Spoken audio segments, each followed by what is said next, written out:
and not least the workman. Queen Elizabeth II's father, George VI, was totally unprepared for the crown, and one of his diary entries reveals the chilling truth.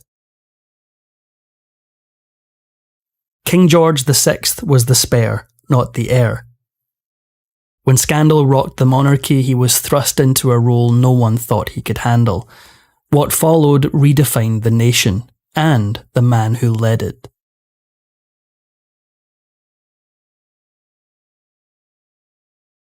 The future king was born during the reign of his great-grandmother, Queen Victoria, and was christened Albert in honour of the late prince consort. At the time of his birth, Albert was a distant fourth in line to the throne, which was probably just as well. He fell ill often, he was easily frightened and somewhat prone to tears. He struggled with stomach problems and knock knees in his youth, and a pronounced stutter haunted him for much of his life. By 1910, both Queen Victoria and Albert's grandfather, King Edward VII, had died. This moved Albert to second in line to the throne. However, with a healthy older brother, Albert was still not expected to take on the crown. Instead, he focused on his studies at the Royal Naval College. Although Albert began to train on ships and worked his way to the rank of midshipman, he never took to the sea. He suffered from seasickness. He did briefly see combat during World War I. First, he was medically evacuated to Aberdeen only 3 weeks after the outbreak of conflict due to a bout of appendicitis. Although he returned to his ship by 1916, an ulcer removed him from conflict again, and this time he never returned. The sea never suited Albert. However, the creation of the Royal Air Force gave him another opportunity to distinguish himself. He became the first member of the royal family to qualify as a pilot, and he took command of a squadron shortly after. Albert flew to France, where he served on the RAF's Independent Air Force for the final weeks of the conflict. Although no one expected him to become king, he was still a member of the royal family and still had royal obligations. In 1920, a few months shy of his 25th birthday, his father bestowed 3 new titles on him. As such, Albert began representing his father, particularly at industrial work areas like coal mines. He became known as the Industrial Prince. Unfortunately, he remained very obviously uncomfortable in public. His stutter persisted, as did his embarrassment over it, which likely didn't help when it came to another, more romantic royal duty. The King and Queen gave Albert a fair amount of freedom in choosing his future wife. However, there were limitations, even to the spare. In 1918, Albert met Sheila Chisholm, a married Australian socialite, through his brother. Edward was carrying on with Chisholm's best friend, Frida Dudley Ward. Albert was quite fond of Sheila Chisholm. His parents were not. The pair continued to see each other for 2 years before the king intervened. He offered his son the Dukedom of York in exchange for the end of his relationship with Chisholm, which Albert accepted. Bertie definitely had more leniency than any prince before him, but an Australian socialite was seemingly just too improper for a royal family member.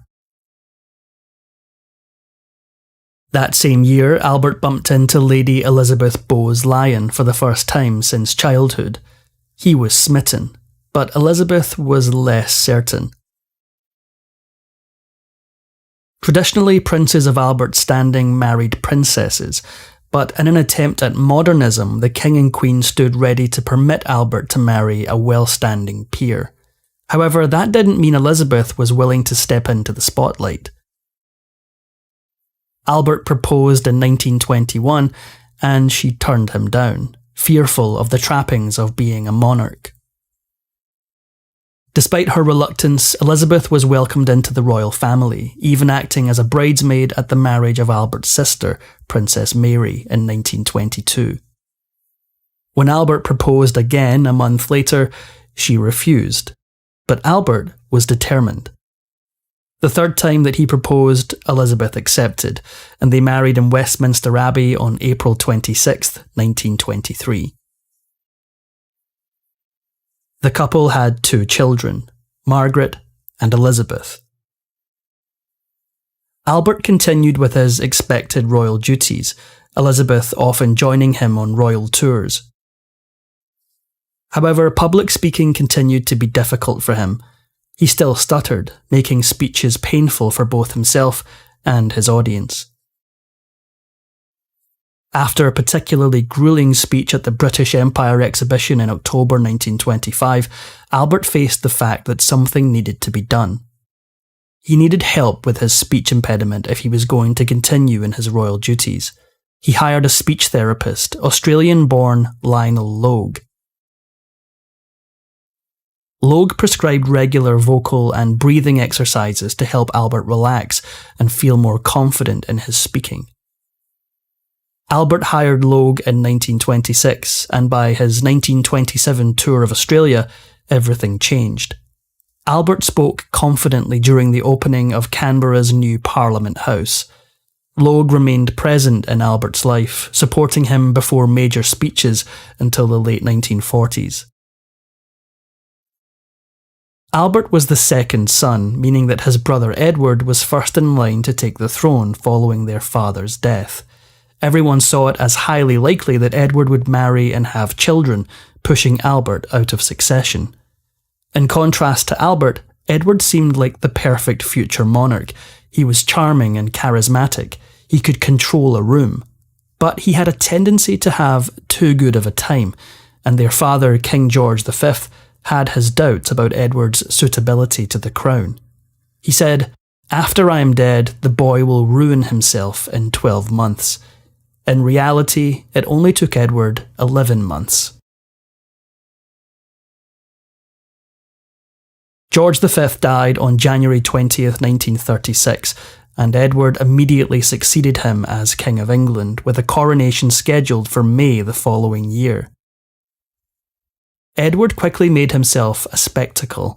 He was careless in his duties, made comments without thinking, and put his vanity over tradition. By December 11th, he'd abdicated, throwing the British monarchy into chaos and scandal, all in the name of a woman. Wallis Simpson was married to Ernest Simpson, her second husband, when she and Edward met. By the time Edward took the throne, she was now twice divorced. The public and private opinion of all involved was that the British people would not tolerate a woman of such questionable morals to be their queen. Essentially being told to choose the crown or the woman he loved, Edward chose Simpson and changed the course of his brother's life forever. This move was unprecedented. To this day, Edward VIII is still the only British monarch to abdicate the throne. Having no children, this left the throne to his younger brother, Albert. Albert had never expected, nor wanted, the throne. Despite having gone by Bertie for the entirety of his life, Albert's full name was Albert Frederick Arthur George. When it came time to choose his royal name, he chose to become King George VI. This was a smart political move. The name was selected to highlight his connection to his father and restore the image of the monarchy as one continuous, infallible line, rather than the scandal that Edward had plunged it into. 5 months later, Albert sat in the chair at Westminster Abbey and officially became King George VI of Britain, as well as the Emperor of India. By the time he took the throne, the role of the British monarch was largely performative. They could offer counsel to politicians and were a public face for the nation, but they had no real say. This meant that as tensions grew in Europe, Albert could do little about it. While history has made Neville Chamberlain's move to appease Hitler with the Munich Agreement in 1938 look particularly poor, Albert publicly supported the Prime Minister, inviting him to appear with the family on the balcony of Buckingham Palace. In the summer of 1939, Albert and his wife left for a tour of Canada and the United States. The prime motivation of this tour was political. America was never obligated to join Britain in battle, and new changes meant Canada was free to decide their support as well. The aim was to encourage public support should Britain be pulled into conflict once more. Albert had only been king for a little under 3 years when Germany invaded Poland and World War II commenced. Though Parliament was ultimately responsible for navigating the conflict, in many ways the monarchy became the public face of British spirit and determination in the face of adversity. When the Blitz began in 1940 and the Germans began to rain bombs upon London, Albert and Elizabeth could have left for a safer location, but they didn't. While they typically spent their nights in Windsor Castle, they remained at Buckingham Palace throughout the conflict. On September 13th, nearly a week after the start of the Blitz, 2 German explosives landed in the palace's courtyard, nearly injuring the royal couple who were in residence. The conflict gave Albert and his family an element of relatability that hadn't existed prior. They faced the hazards of the Blitz, they rationed food within the palace, and in August 1942 they joined the nation in mourning a personal loss. Albert's brother, the Duke of Kent, was killed during active service. World War II equalised the royal family in a way no other event had, and it increased the people's goodwill towards Albert and his family, even in the face of an impending political change. Winston Churchill replaced Neville Chamberlain as Prime Minister in 1940. Albert and the new PM initially got off on the wrong foot, as Churchill appointed Lord Beaverbrook to the cabinet, a move Albert didn't approve of. However, their frequent meetings and the pressure of conflict quickly bonded them. Together they would not just change history, but define it. Every Tuesday they would meet for lunch and discuss the conflict openly. It was likely one of the few places each felt they could talk frankly with an equal. During this, they developed what is typically considered the closest relationship in modern history between a monarch and the Prime Minister, one that persisted even after World War II. While Albert may not have held the power to make decisions in the same way Churchill did, the people of Britain still valued his role during the conflict. In 1945, as the nation celebrated V-Day, crowds chanted, "We want the King," a request Albert gave them, inviting Churchill to appear on the balcony as well. At home, the people loved Albert. Out in the world, his image was somewhat different. England had spent much of the 19th century building their empire. They proceeded to spend much of the 20th century dismantling it, and Albert's reign saw some of the biggest changes. 1184. The first steps had already been taken during his father's reign, with the Statute of Westminster in 1931, which turned Britain's dominions into separate sovereign states. The rest would crumble following World War II. By the end of the 40s, they would become a commonwealth, with many sovereign states connected to the monarchy through formality alone. India had been fighting for independence for some time. They'd also been struggling with internal religious struggles. The separation of India and Pakistan in August 1947 was a first move in handling both these issues.